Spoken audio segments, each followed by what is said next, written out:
نحمدہ و نصلی علی رسول الکریم اما بعد۔ نبی کریم صلی اللہ تعالیٰ علیہ وآلہ وسلم نے ارشاد فرمایا کہ ایک دینار وہ ہے جو تم اللہ کے راستے میں خرچ کرتے ہو، ایک دینار وہ ہے جو تم کسی غلام پر آزاد کرنے کے لیے خرچ کرتے ہو، ایک دینار وہ ہے جو کسی مسکین کو دینے کے لیے تعاون کرنے کے لیے خرچ کرتے ہو، ایک دینار وہ ہے جو تم اپنے گھر والوں پر خرچ کرتے ہو، بیوی پر، بچوں پر وغیرہ۔ ان میں سب سے زیادہ ثواب اس دینار کا ہے جو تم اپنے گھر والوں پر کرتے ہو۔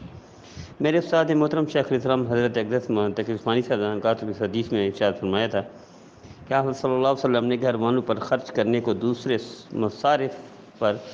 مصارف خیر پر خرچ کرنے سے افضل قرار دیا۔ اس کی وجہ یہ ہے کہ گھر والوں کا نفقہ انسان کے ذمہ فرض ہے، اور دوسرے مصارف خیر جتنے ہیں مصارف خیر تو ہیں لیکن نفلی ہیں، اور ظاہر فرض کی ادائیگی کا ثواب نفل کے مقابلے میں زیادہ ہے۔ اسی وجہ سے یہ بات معلوم ہوگی کہ گھر والوں پر خرچ کرنا اس وقت زیادہ ثواب کا حامل ہے جب گھر والے ضرورت مند ہوں،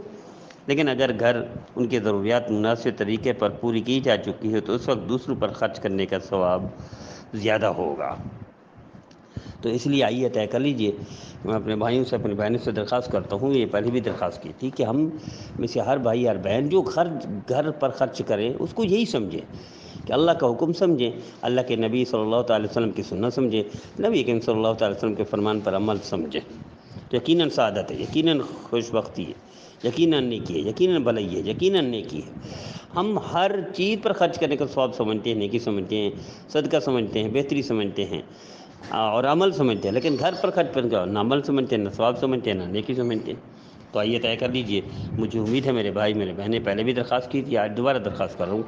کہ گھر پر 1 روپے بھی خرچ ہو یا 100 ہو یا 1000 ہو یا 1,00,000 ہو، اس کو اسی حدیث کے مصداق سمجھے، اسی حدیث کے نزدیک سنت سمجھے، اسی حدیث کے پر